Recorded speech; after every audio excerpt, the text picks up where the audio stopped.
Welcome back to another edition of the Educational AD Podcast. We couldn't do these without the incredible support of our sponsors, and we want to start by saying thank you to all of them. First, thanks to our diamond sponsor, Varsity Brands, including BSN, Varsity Spirit, and Herff Jones. Varsity Brands, elevating student experiences in sport, spirit, and achievement. We also want to say thank you to our platinum sponsors, including Gipper, sports graphics made incredibly simple. Ephesus Lighting, innovating a brighter future at every level. Gilman Gear, always a step ahead. Camp Mobile, where leaders communicate better. Hometown Ticketing, simple and easy online ticketing. And Vital Signs, bring student achievements to life. Thanks to all of our great sponsors. Welcome back, everyone, to another episode of the Educational AD Podcast. Our guest today is a good friend, Mike McGurk.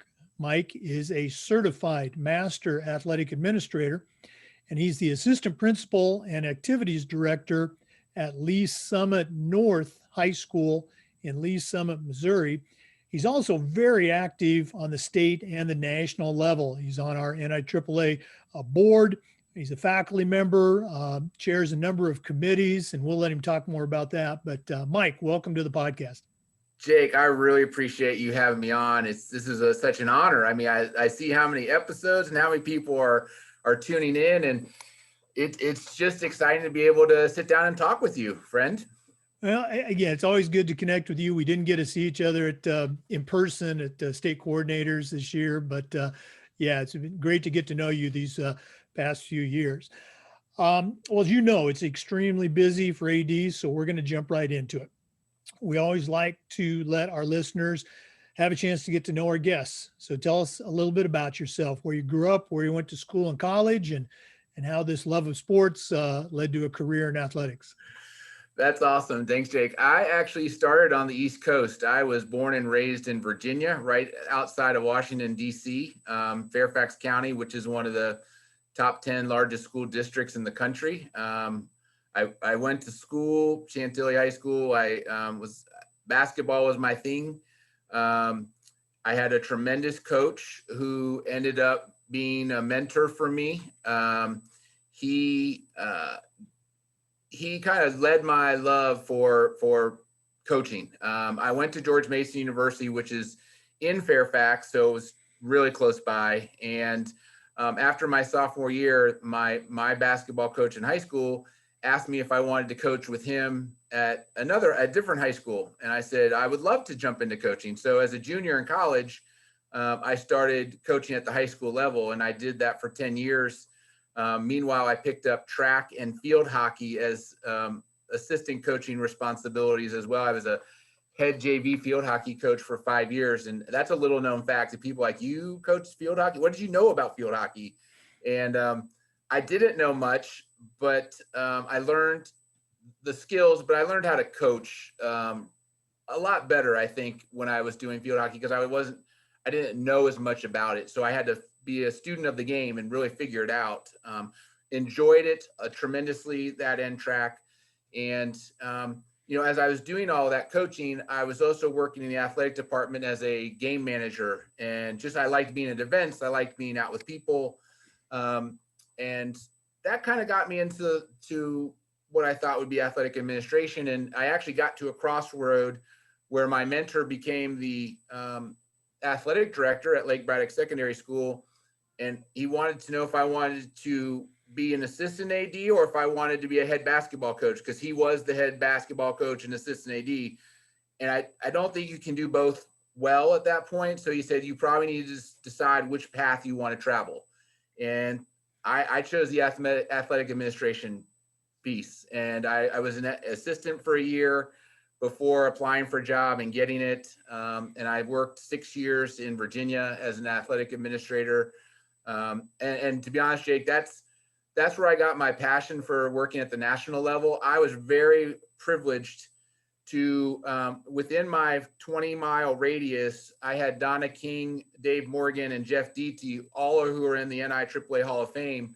They were ADs right near surrounding schools, and they all emphasized the importance of working at the national level and becoming involved. And Dave was a former president of the NIAAA, and Donna was on the board as the secretary, and Jeff, leadership training guy. He's awesome. And they're, like I said, they grabbed me early on and said, look, this is important to the professional development piece. And so that's really what got me stirred into jumping into, and Jeff said, you got to apply for a committee. You got to start, you got to be on a committee.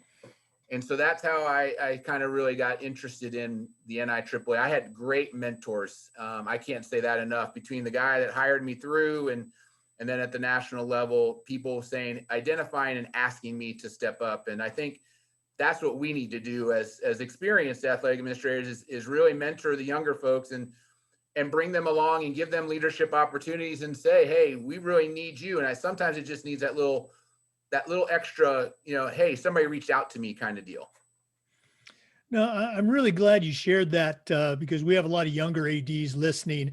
And I think our guests, like you, have done a great job of letting them know that it's not just about you. You need to get involved and give back at the state level and give back to the national level too.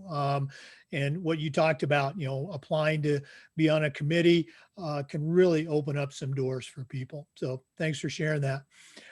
You talked about mentoring, and in our profession, we focus on leadership and mentoring so much. So I'm always curious, who are some of your mentors, either, coaches or teachers growing up, or as you mentioned, people that you might have worked with or worked for? Whose voice do you still hear in your head when you're talking to your coaches or your kids?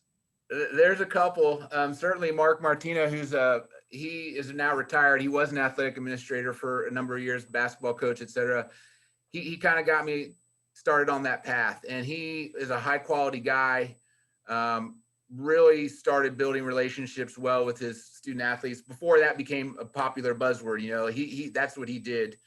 And I mentioned Dave and Jeff and Donna, like I said, as ADs, for sure, they were my early mentors. They grabbed me, and then Paul Jansen, who is also, was in Florida for a time. He retired, but I replaced him at Robinson Secondary School as an athletic administrator, and then he became the district AD for 26 high schools and was a mentor for me in that piece, and really was inspirational. And then when I get to Missouri, there's, I've worked with so many great ADs here that have really pushed and challenged me. And, it's hard to transition from one state to another at that point in my career, because I was starting to dive into leadership roles within Virginia, and work with great people there. And Dick Kemper is another one who really took me under his wing. I took my first LCC class with Dick, and just a great guy. And there's so many people there. And then, I get here, and Josh Gott and I are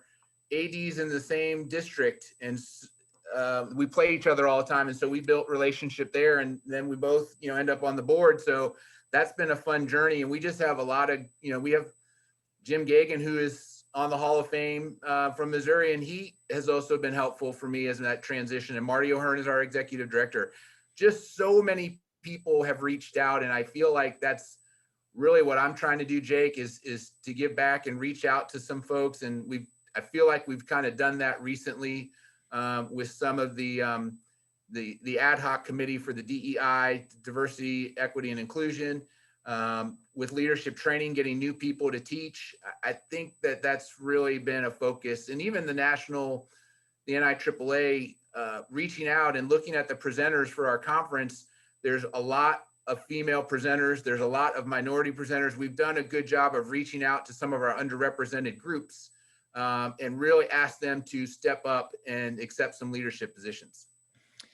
Yeah, I'm glad you mentioned that. Go ahead and, if you can, give a kind of a broad brushstroke as to how that diversity committee and initiative developed and how it's working, because I think it's probably one of the newest programs in the NIAAA. It is. At our February board meeting, the the board decided to create a diversity, at that time we called it diversity subcommittee. And 4 of us, Lisa Langston, Damian, Jamie Sheets, and Karen Heigl, were that subcommittee. And we had a couple of meetings, and we decided what we wanted to do was reach out to some underrepresented groups. So we had some Zoom calls with some female athletic administrators and some minority athletic administrators for about 3 months, 4 months. And really from those discussions, we talked about then in our July board meeting about creating an ad hoc committee for diversity. And we did. And that group decided to change the name. It's more than just diversity. It's equity and inclusion. So the name changed to DEI. And I'll tell you what, Jake, I know they're new, but they meet every 2 weeks. And you think about national committees and how often they meet, and it's usually not that frequently, but they feel very strongly and passionately about their work, that they've been meeting every 2 weeks. They're getting ready to send out a survey to executive directors at the state level, where they're going to start looking at, facts and figures of, at the state level, are we reaching out to minorities and females, and are we putting them in positions of leadership within state level leadership positions? And looking back at the last 3 years worth of data is what they're requesting. And then they're going to then create strategies, presentations, et cetera, to help states if they want to move in that direction. So man, it's really exciting to be at the ground level of a committee starting and to see how passionate they are. And like I said, I was on the awards committee and we did not meet that frequently, but this group every 2 weeks, although the leadership there is great, they decided to give them off Thanksgiving week for all the work they've done. But that group, you will be hearing a lot more from that group as time goes by. Yeah. Well, I've seen the makeup of that committee, and again, we've had a number. The 3 other original members have all been or will be guests on the podcast, like you, and the rest of the committee members. Like people like Candace Mitchell and others. Just a great group of people to lead this particular initiative forward. Let's go and continue on this idea of best practices. Now, Lee Summit, that area I think is recognized as, a very successful, school, very successful athletic program. So I'm going to give you a chance to brag a little bit. What's 1 or 2 things that when you look at your school there, Lee Summit North, what's a couple of things that your coaches at your program, you just really do a great job? We always talk about good to great. What's something that you can really brag on your program, or maybe what's something that initiative that you brought in and developed that you're particularly proud of? I think I can go shortly on three small things, and I think they all contribute. Number 1, my staff is super collaborative. Where typical, you might have gym issues or somebody's got to use something at a facility. My coaches are very cooperative, and that goes between activities and sharing kids between like band and basketball. We have no issues. My folks are awesome at doing that. The other piece is they continue to look for professional growth. Last night, I couldn't attend the signing ceremony that we hosted because I had a national call type situation. And I asked my volleyball coach, who has just finished her master's program in administration, to step up and accept that role. And so she did, and did a tremendous job.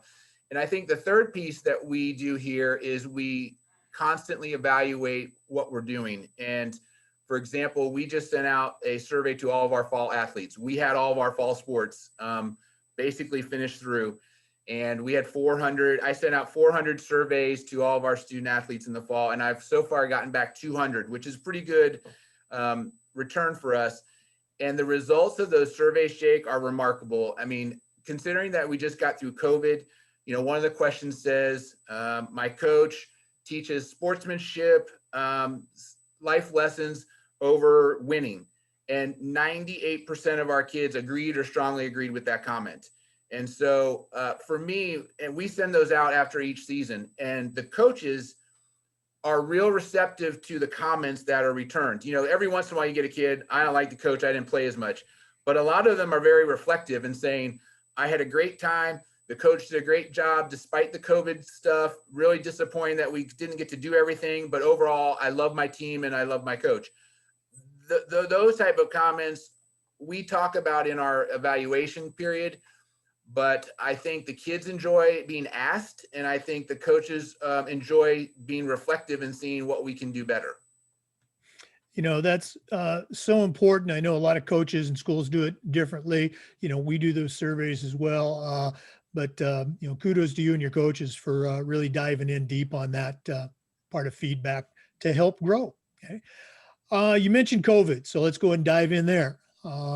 If there's one consistent thing we've seen or heard from these interviews across the country is that there is no consistent plan. You know, it varies from state to state, and oftentimes within states, there's some different things going on between districts. So to our listeners, we're recording this interview in mid-November.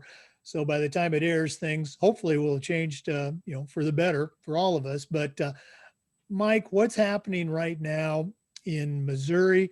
What's happening right now at Lee's Summit with regard to return to school as well as return to play?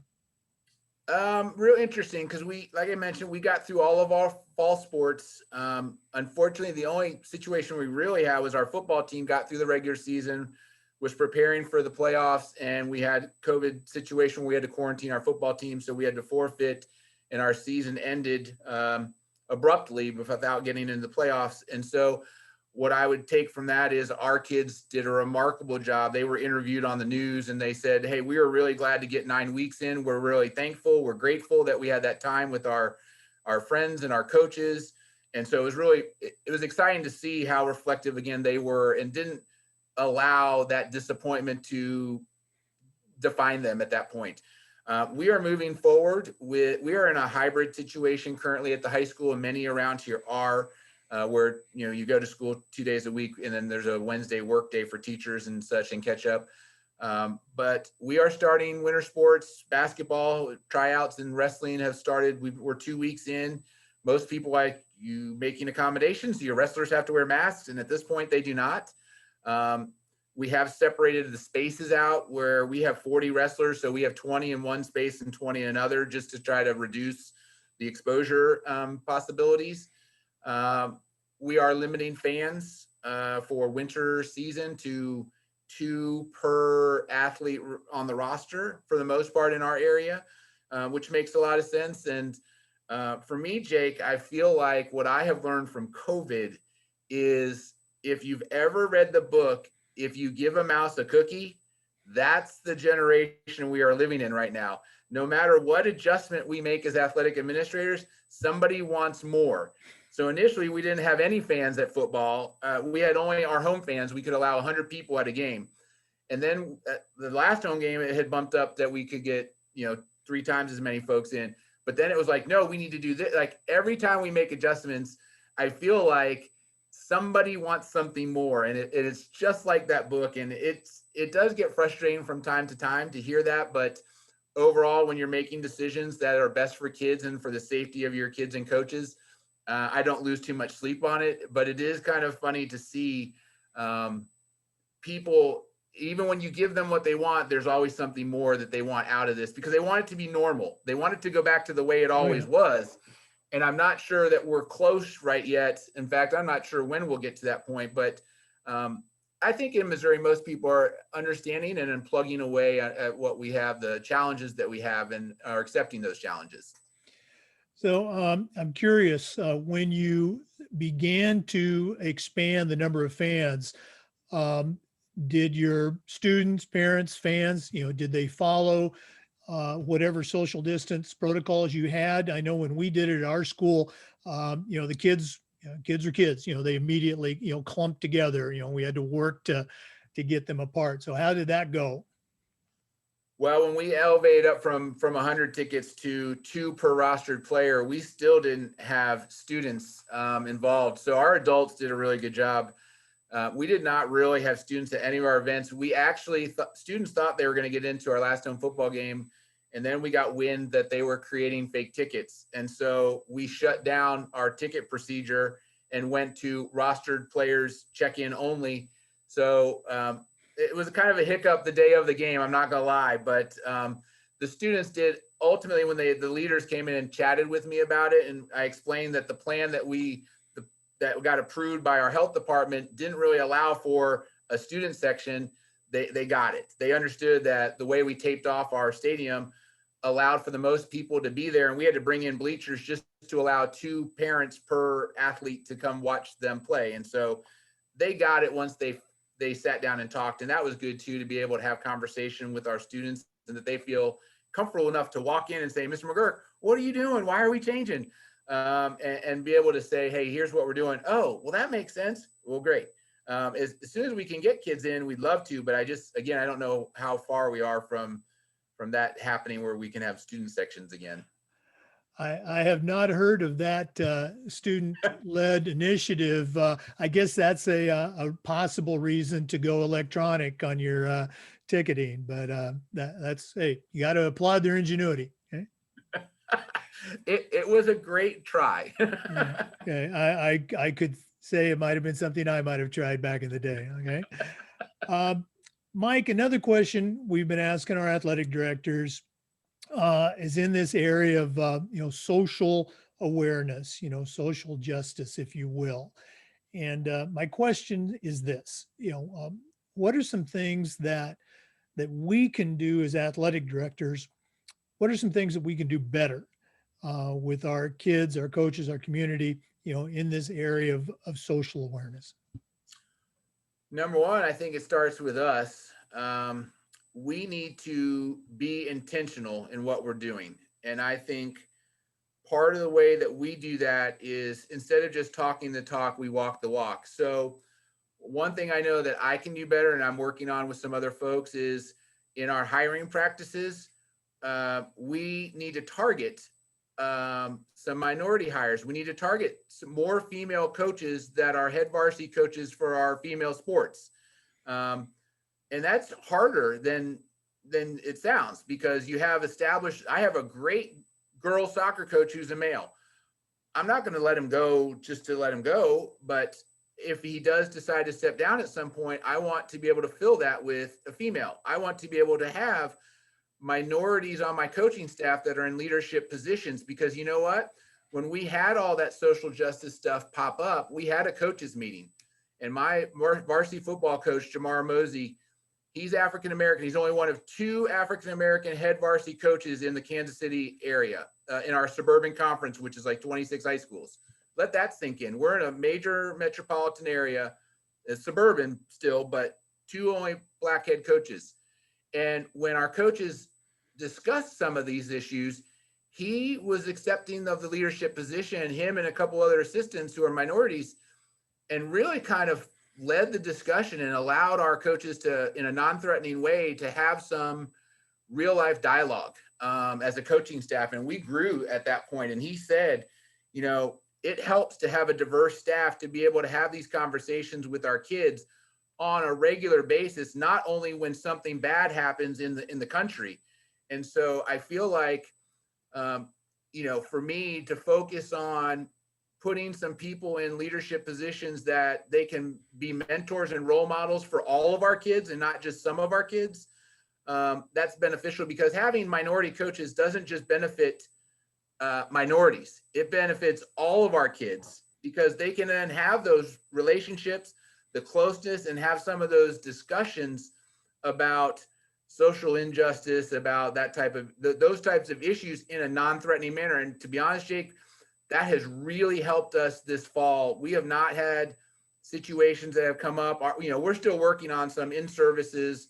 We're looking at equity and et cetera. But as far as our students go, they feel really, for the most part, especially athletics, feel really welcome because of the approach our coaches have taken. But it's important for us to hire coaches like that who are willing to step up and have some of those conversations. Obviously, that getting those coaches on campus is a big bonus. And we're very blessed at my school where almost every single one of our varsity head coaches, who also run their entire program down to JV and through middle school, almost every single one's on campus, either as a teacher or they work in some capacity. And so our administration is very much supports that idea of having that, probably like when you and I were in high school, that teacher coach, in the building. What's your ratio right now? And again, I understand that, administration, is part of that equation. I would say we're probably at about 2/3 in the building, 1/3 out of the building. And I think that's always an effort for us. And I know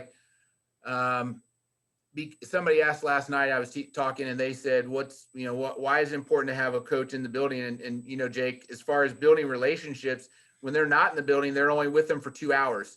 When they're in the building, they see those kids hourly sometimes, and they pick up on nuances. If a kid is down in the dumps, does not feeling well, you can pick up on that the more you see them. And if you're a teacher in the building, you have that option. If you're out of the building, you're not going to pick up on a lot of the little things, mental health issues, the kids eating, if they're dressed right, if they have a winter coat. I mean, you don't get all that. But if you're in the building, you do pick up on a lot more of that. And I do think that is really what sets it apart for us, is trying to find those people who are willing to coach, who are teachers. And we ask that question in every interview we have. What are you willing to coach and sponsor?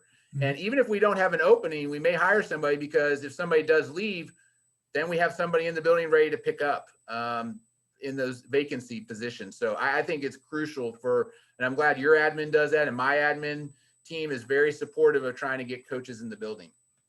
Oh, it's such a value added feature. There's so many teachers. I'm sure you've seen them. They're at 3 o'clock. They're beating the kids out the door to get in the parking lot, and having that whatever it is, math teacher, history teacher, language teacher that coaches or advises a club. It's just something more that adds value in the school. As you said, they see them in the hallways, they see them in the dining room, they see them in the classrooms, and are able to build those relationships. I really feel it's part of our success. And again, we've been very blessed at our school, athletically and academically. We're a college prep school. I think because we have those quality teacher coaches on campus, and I don't want to not mention our great off-campus coaches either. Our boys soccer coach, he's been at McClay for 33 years. He's going into our state's Hall of Fame in a couple of months. So we've got some great off-campus coaches, but they've also, like I said, spent the time to become part of the culture. Mm-hmm. Yeah, and we have that too. I mean, we were fortunate enough this year to have Tyreek Hill as one of our assistant coaches for football. And, initially there was some concern, what's he going to bring to the table? But I'm going to be honest, Jake, a lot of these professional athletes, they want to give back to the community, and they do stuff that, a kid gets a text from Coach Hill. Hey, how are you doing in your schoolwork today? What are your grades like? That has a lot more weight than Mike McGurk saying, hey, how are you doing in class? And they have bought in. And of course he got bubbled up by the NFL, about 4 weeks ago. So he was only with us about halfway through the season before NFL came in and shut him down. But there can be some important people outside of the school that can help and assist. And I think, we do value those people as well. Oh, no question. Well, Mike, gosh, this has just flown by, but we're not done yet. Okay. We always like to wrap up with what we call the new athletic director's toolbox. You are certainly an experienced athletic administrator, but right now I'm going to challenge you to send out a brand new AD on the very first job, but I'm only going to let you put 3 things in their toolbox. What 3 items are going to go in Mike McGurk's athletic director toolbox? Number 1, the ability to communicate with everyone. That's critical. Number 2, the ability to value everyone. That might be the number 1 for me. To value the custodians, your secretary, your coaches, everybody. That as a new AD, I want to be able to value everybody. And number 3, the sage advice to take time for yourself. I think, in these times, even as a new AD, you get overwhelmed. And if you don't carve out some type of time, whether you like to run, walk, read, whatever it is you find for enjoyment, you need to don't lose sight of that. So for me, communicate, value everybody, and carve out time for yourself. Those would be my 3 things I would put in the toolbox of a new AD.